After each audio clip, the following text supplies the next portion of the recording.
तीसरी सवाल, तो छठवीं की तीसरी सवाल कह रही है, छठवीं की तीसरी सवाल भी बच्चों सेम है, वही है सब कुछ। इसमें भी हमें 4 निर्देशांक दिया है और उन चारों निर्देशांकों से बनने वाले चतुर्भुज के बारे में पूछा है कि किस तरह का चतुर्भुज होगा। तो इसको भी देखते हैं। तो 4,5, 4,5 और 7,6, 4,3, 1,2 ये हमें दिया है। अब इन चारों निर्देशांकों से बनने वाले चतुर्भुज को हमें चेक करना है कि किस तरह का चतुर्भुज है। तो चलो बनाते हैं चतुर्भुज।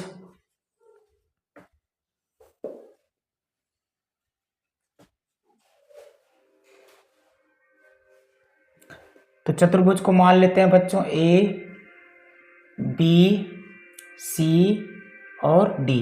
तो इसका निर्देशांक है मान लो 4,5, ये हमारा 7,6, ये है 4,3 और ये है 1,2।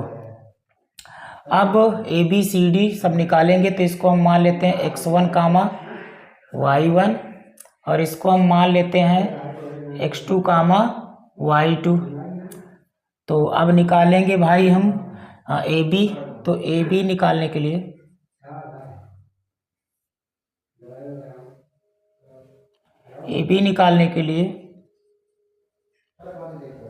x2 माइनस x1 का whole square plus y2 minus y1 का होल स्क्वायर। चलो ए बी निकाल रहे हैं बच्चों, तो निर्देशांक ए और बी का इस्तेमाल करेंगे, यानी ए बी बराबर हो जाएगा x2 है हमारा 7, तो यहाँ पे लिखेंगे 7 माइनस x1 है हमारा बच्चों 4, तो हो जाएगा 4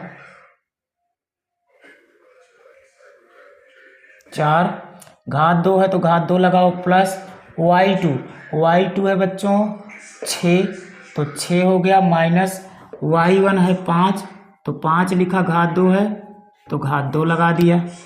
अब तो ये हो जाएगा ए बी बराबर 7 में से 4 गए बच्चों 3 घाते 2 प्लस 6 में से 5 गया 1 घाते 2, यानी ए बी बराबर हो जाएगा रूट के अंदर 3 त्रिका 9 प्लस 1 एकन्नम 1। तो ए बी का मान आएगा बच्चों रूट 10। ए बी का मान हो जाएगा रूट 10 मात्रक। इतना हो गया ए बी का मान। अब निकालेंगे बी सी का मान। तो इसको हमने x2 y2 माना है, तो इसको हम x1 y1 मान ले रहे हैं। अब अगर आप चाहो तो इसको x1 y1, इसको x2 y2 मान लीजिए, कोई दिक्कत नहीं है, इससे कोई गड़बड़ी नहीं होती है। तो अब निकाल लेंगे हम बी सी का मान निकालेंगे भाई। तो बी सी का मान निकालने के लिए क्या करेंगे, तो वही फार्मूला लगाएंगे जो फार्मूला लगाते चले आए हैं, दूरी वाला। तो ये हो जाएगा x2 माइनस x1 का होल स्क्वायर प्लस बच्चों y2 माइनस y1 का होल स्क्वायर। चलो मान रखेंगे। तो अब चूंकि हम बी सी निकाल रहे हैं तो निर्देशांक बी और सी का इस्तेमाल करेंगे।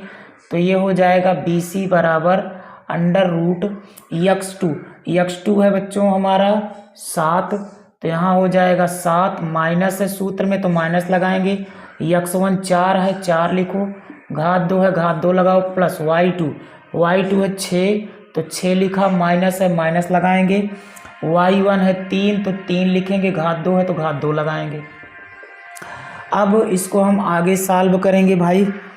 तो बी सी बराबर होगा बच्चों रूट के अंदर हो जाएगा 7 में से 4 गया 3, यानी 3 घाते 2 प्लस 6 में से 3 गए 3 घाते 2, यानी ये हो जाएगा बी सी बराबर 3 त्रिका 9 प्लस 3 त्रिका 9, यानी कि ये हो जाएगा 18। 3 त्रिका 9 प्लस 3 त्रिका 9, यानी ये हो जाएगा 18। तो रूट के अंदर आ जाएगा बच्चों 18 मात्रक, इसको चाहे आप निकालो चाहे ना निकालो रूट के बाहर। अगर आप इसको रूट से बाहर निकालते हो तो आएगा 3√2। मत निकालो इसको, कोई दिक्कत नहीं, अगर निकालना चाहो तो निकालो, नहीं मत निकालो बच्चों। अच्छा अब देखेंगे, अब हम देखने वाले हैं बच्चों CD। तो जब हम CD निकालेंगे तो अब चूंकि हमने इसको x1 y1 माना है तो इसको हम x2 कामा y2 मान ले रहे हैं, x2 कामा y2 मान ले रहे हैं 1 कामा 2 को। तो x1 का मान यहाँ से मिलेगा बच्चों हमें 1 और x2 का मान 1 मिलेगा, y2 का मान 2 मिलेगा। चलो CD निकालते हैं। तो CD बराबर रूट के अंदर x2 है -1, तो सॉरी x2 है बच्चों 1, तो 1 माइनस x1 कितना है भाई, तो x1 है 4, तो हो जाएगा 4 का होल स्क्वायर प्लस y2 है 2, तो 2 माइनस y1 है 3, तो 3 घाते 2, इतना हो जाएगा। यानी CD बराबर अंडर रूट माइनस के 4 में से प्लस का 1 जाएगा, -3 घाते 2 प्लस माइनस के 3 में से प्लस का 2 जाएगा तो -1 घाते 2।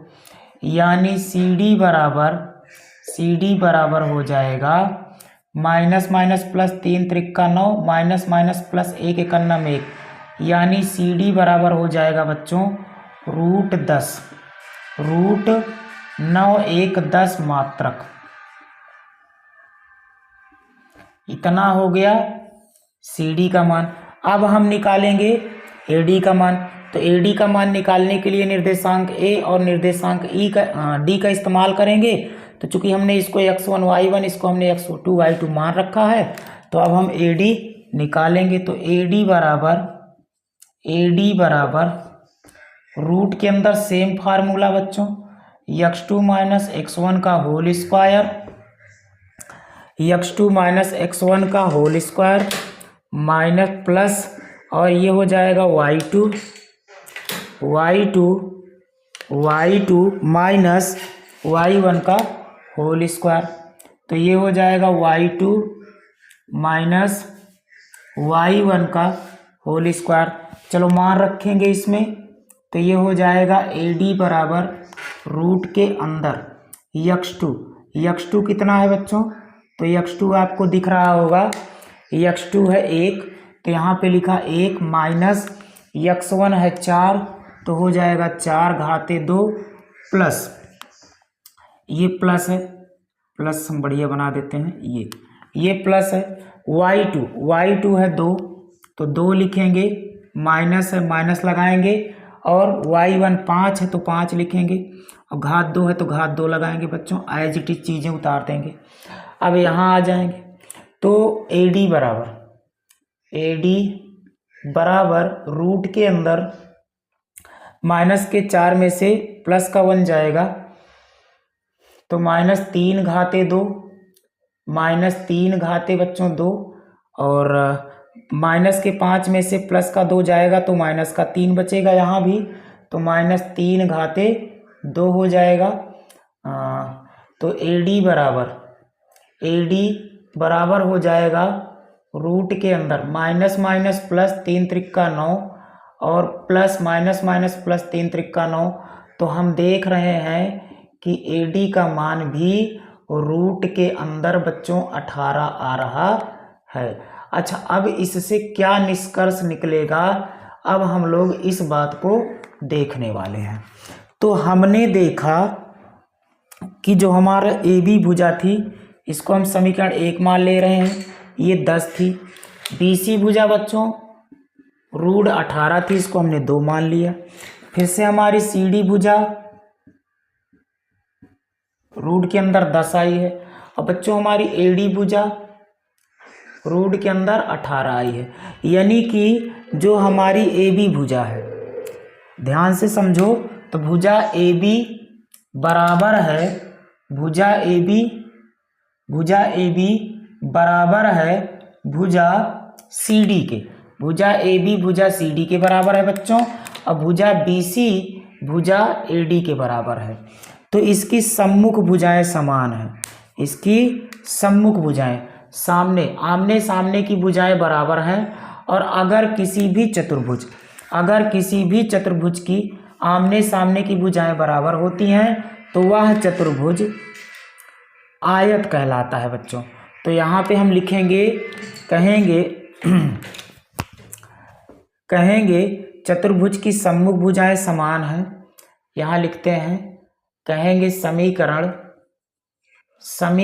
1 2 3, समीकरण 1 2 3 व 4 से चतुर्भुज 4 से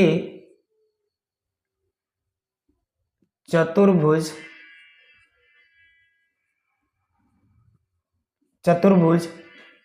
ABCD, समीकरण 1 2 3 4 से चतुर्भुज ABCD की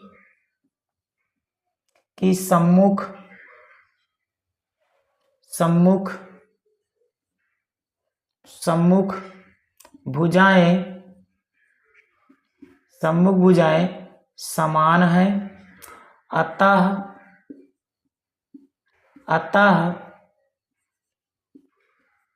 चतुर्भुज ABCD एक आयत है। तो बच्चों ये हो जाएगा हमारा आंसर। अब हम